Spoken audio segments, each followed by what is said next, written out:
बोलिए सदगुरु महाराज की सत्यम सनातन अपने अपने माता पिता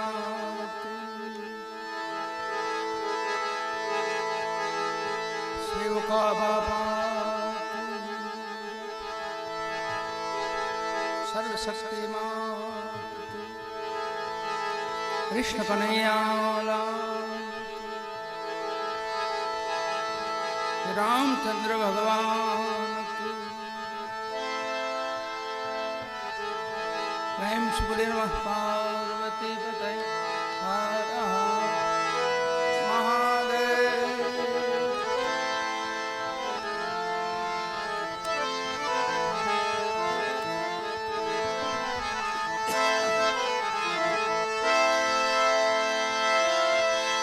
शब्द उच्चारण मां सरस्वती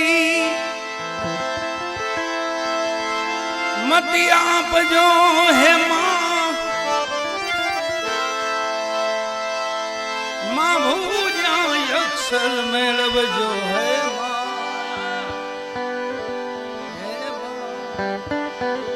माड़ी गुण गाई दिन रात हमने भूजा अक्षर मेलव जो है मां गुण गाई दिन रात।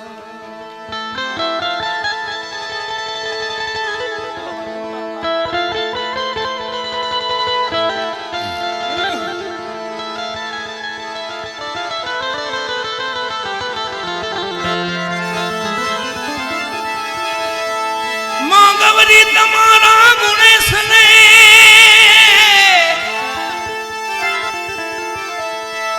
समरिए सवनी मोर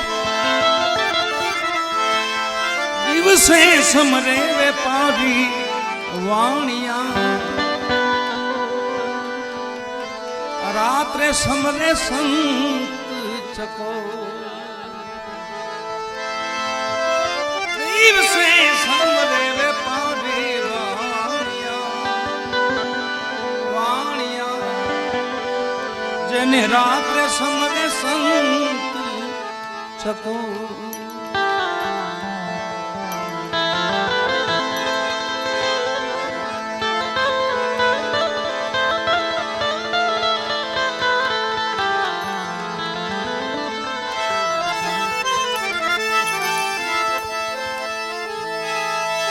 सदगुरु जी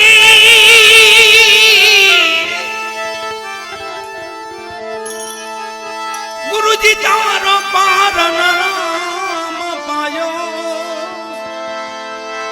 न पायो मैं वारे जाऊं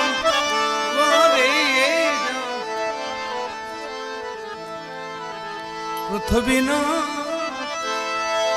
मालिक तार जो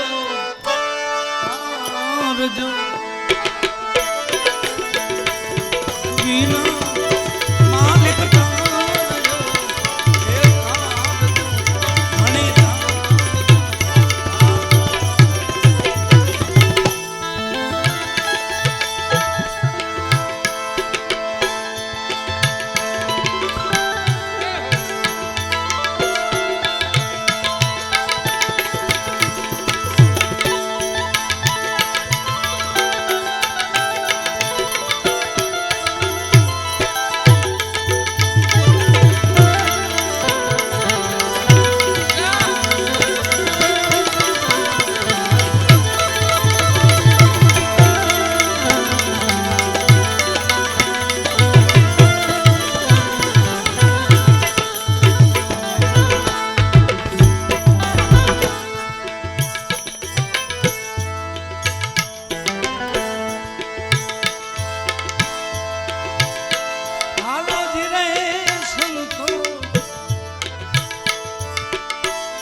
ગુરુજીને બોલતું તમે બોલો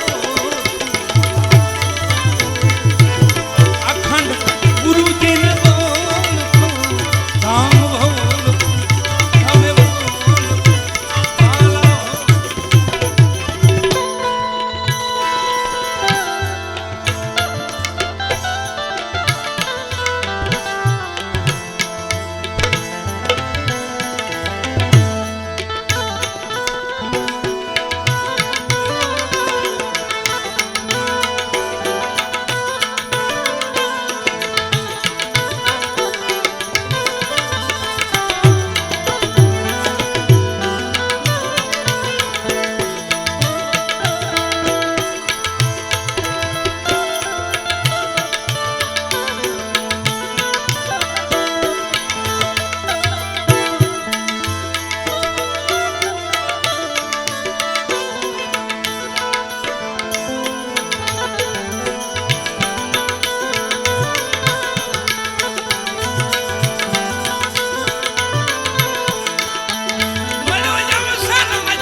શિખરગઢ જુઓ લખ જઈનો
હે પૃથ્વીના માલિક અમને તારજો.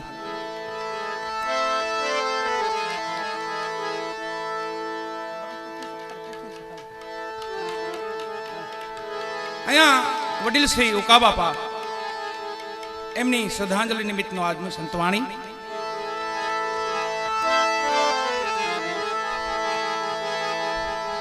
બહુ પુણ્યશાળી ભાગ્યશાળી આત્મા છે વાલા.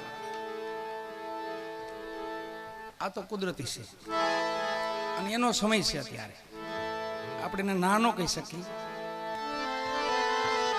પણ છતાંય એમનું કામ કરે, આપણે આપણું કામ કરી વાલા. અહીંયા ઓકા બાપાને શ્રદ્ધાંજલિ આપવાની છે. એમાં બધાય આરાધકો મેં મંચમાંથી મળ્યા છે. માં સરસ્વતીના ખોળામાં બધા બેઠા છે, માના ચરણમાં બેઠા છે. બધા બે બે પાંચ પાંચ પુષ્પો સરાવજો ને. હમણાં ઉગ્યા સુરજ ભાણ, બહુ જાજી વાર નહીં લાગે વાલા. એવા લોક લાડીદા એટલે આપણા પરેશભાઈ ને પ્રેમથી તાલીમ વધાવવાલા પરેશભાઈ, જે ગજલો ભજનો માતાજીના ભાવો ભજનો સંતવાણી એના મહાન ગાયક છે. એવા મારું બીજું રૂપ એટલે મારા મુનાભાઈ, પ્રેમથી તારીફ વધાવવા. કદાચ નહીં હોય તો હાલશે એમ. એક બાપુ હાલ્યા જાય, બીજા બાપુ જાય તો વાંધો નહીં, વા મુકતા જાય.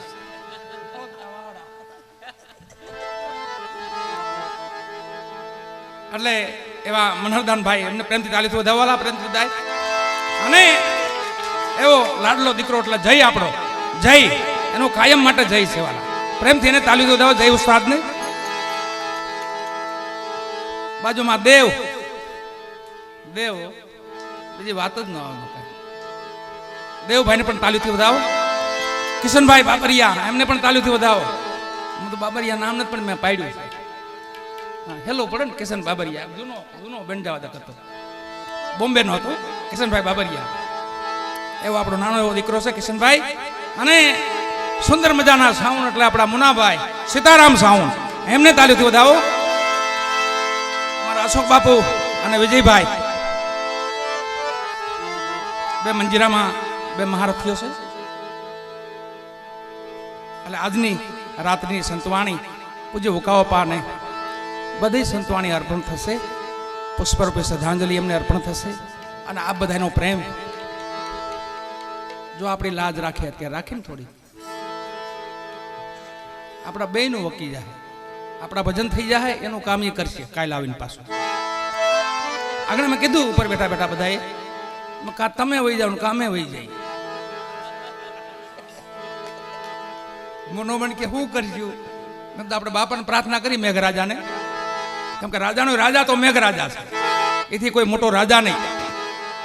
એટલે મેઘરાજાને કીધું કાં તમે વહી જાઓ, કાં પછી અમે ખખરી આવી. બે માંથી એક થાય. બાપાએ થોડુંક આરામ આપને આપણું બધાનું માન રાખ્યું છે. અને ઉકા બાપાનું પુણ્ય છે વાલા, ઉકા બાપાનું પુણ્ય છે આ બધું. એટલે થોડીક વાર વરસાદ રહી ગયો છે તો બે પાંચ પુષ્પો આપણે ચડાવી દઈએ. પ્રેમથી આમ જો માતાઓ દીકરીઓ બધાને પ્રેમથી અહીંયા બુંગણ લાવ્યા પાથરી નાખો. આમ જો બુંગણ પીડ્યા, સવારે કાંઈ કામ નહીં આવે. આમ પાથરીમાં બધા બેસી જાઓ પ્રેમથી. આમ જુઓ આપણા ભજન ચાલુ રહે તાલ મેઘરાજા દયા કરશે. પછી સવારે આપણો વારો નહીં, સવારે એનો વારો.